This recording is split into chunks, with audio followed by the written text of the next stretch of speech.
What's going on, guys, and welcome to my Descendant build series for the First Descendant. Today we're going over my 2.0 builds for Luna.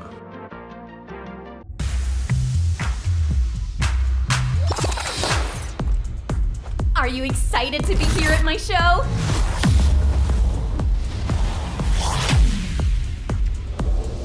Hope you all enjoy it and have fun.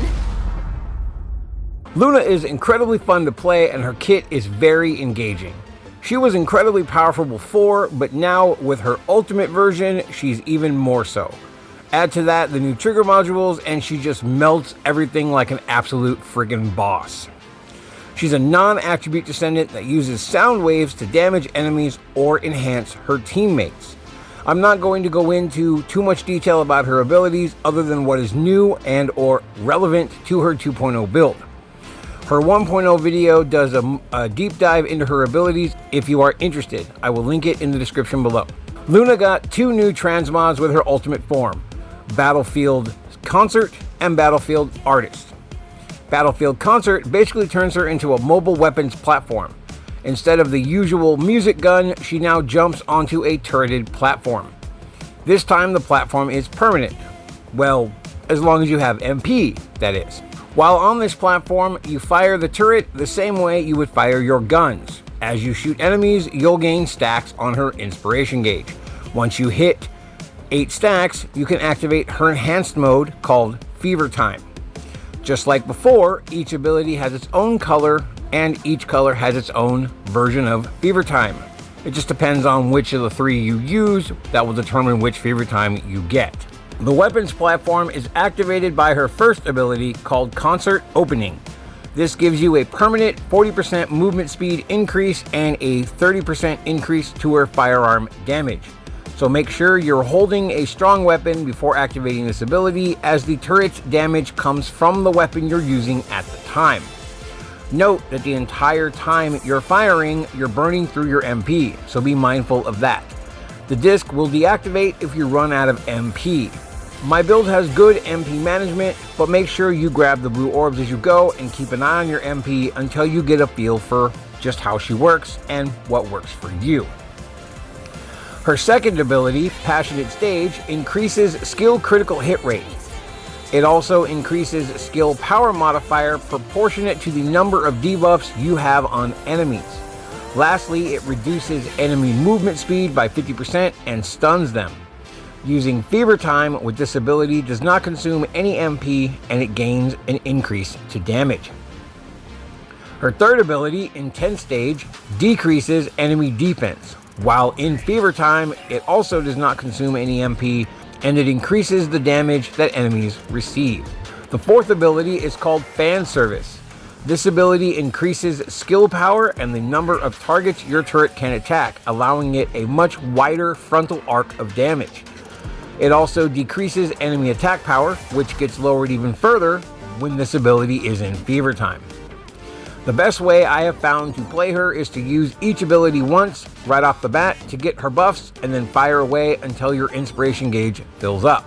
Make sure you alternate between the three colors in order to spread your debuffs and your buffs, and save your second ability, the orange one, for last, since it does the most damage against debuffed enemies. 3 and 4 both do debuffs and 2 benefits from this. Once your inspiration gauge fills up, pop Fever Time. Her fourth is best for large groups of enemies, and her second is best for single enemies and bosses. More so if you have debuffs, as I stated before. As you can see, the rhythm game mechanic has changed with her ultimate form, where now you just match the arrows as they touch the two on either side of the center. Her other transmod, Battlefield Artist, removes the unique weapon altogether and allows you to just use your normal firearms instead. This is a gun support hybrid. Her 1, 2, and 3 abilities each grant buffs, and her fourth activates said buffs once set.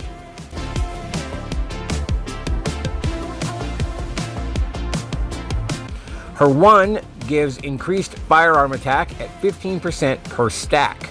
Her 2 gives firearm critical hit rate and firearm critical hit damage at 15% per stack. and her 3 gives increased weak point damage and extra rounds per magazine at 25% per stack.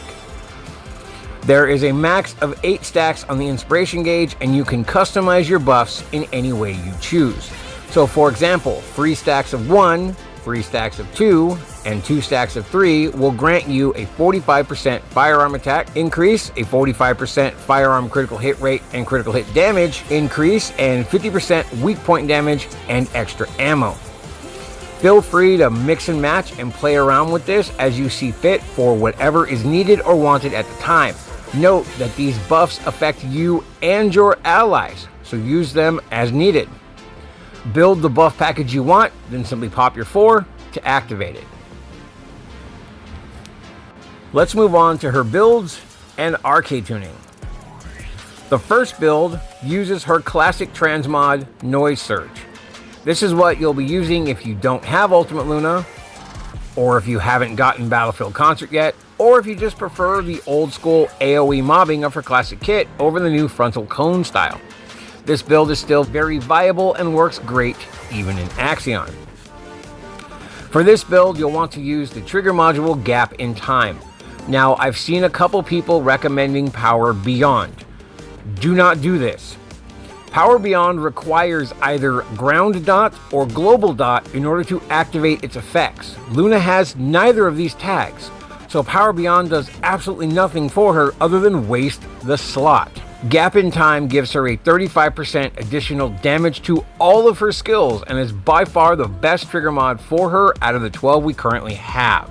The mods for this build are Noise Surge, Maximize Skill, Skill Expansion, Skill Insight, Maximize Power, Emergency Measures, Skill Concentration, Amplification Control, Spear and Shield, Multi-Talented, and increased HP.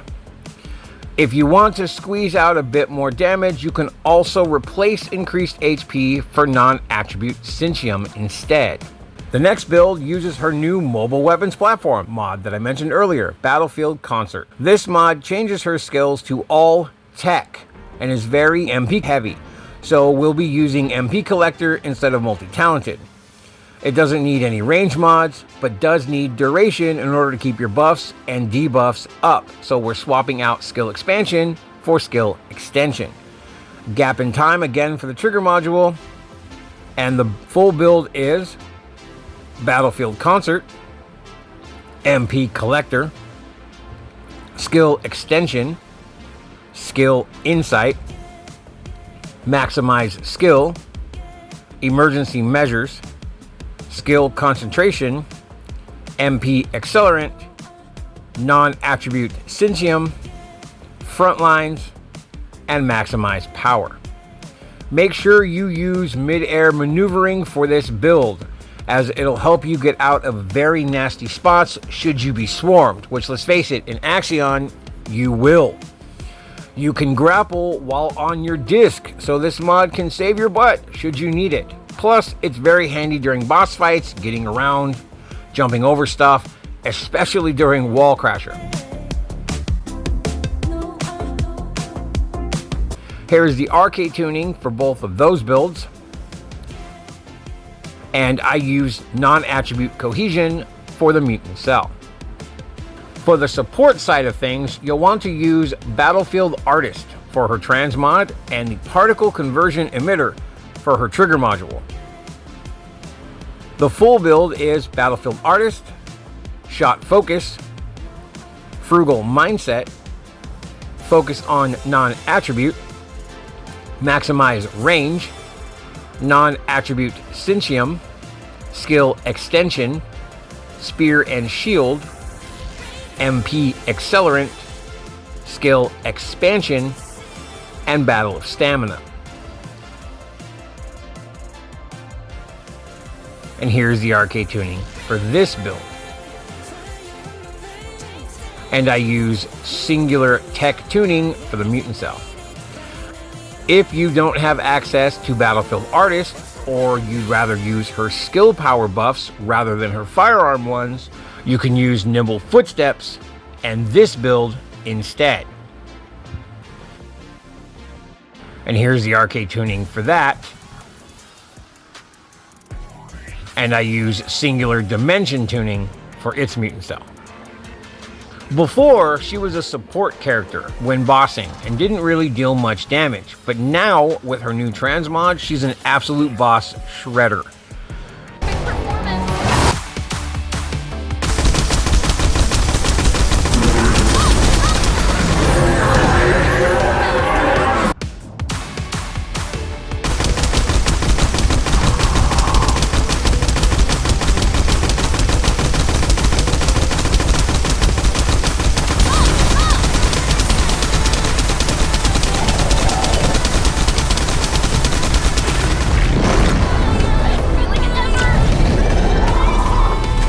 For bossing, you'll want to use Gap in Time and Battlefield Concert. Combine that with Dangerous Ambush, MP Accelerant, Skill Concentration, Maximize Skill, Frontlines, Emergency Measures, Skill Extension, Non-Attribute Syntium, Skill Insight, and Maximize Power. For this build, I used the same arcade tuning that I used for the mobbing build. The mutant cell doesn't really matter either way. There isn't really a good one for her for bossing, so leave it as is. For reactors and external components, you'll want to use a singular reactor when using her older transmods, Noise Surge and Nimble Footsteps. For her new transmods, Battlefield Concert and Battlefield Artist, you'll want to use a tech reactor, as her abilities get swapped to tech instead of singular. For the external components, you will want to use the Enlightened Mage set for all of her builds. For her inversion reinforcement, I use Focus Boost for lowered skill cost, Selective Neurostimulation for the extra MP regen, and Deploy Resonance Device for the extended duration. For weapons, I have the Secret Garden, the Ancient Knight, and the Last Dagger. She rarely ever uses her guns, so what you put here really doesn't matter.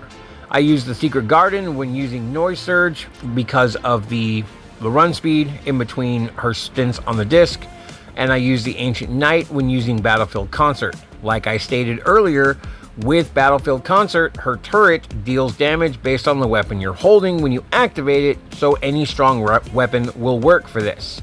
I just happen to use the Ancient Knight. And here are the builds I use for those.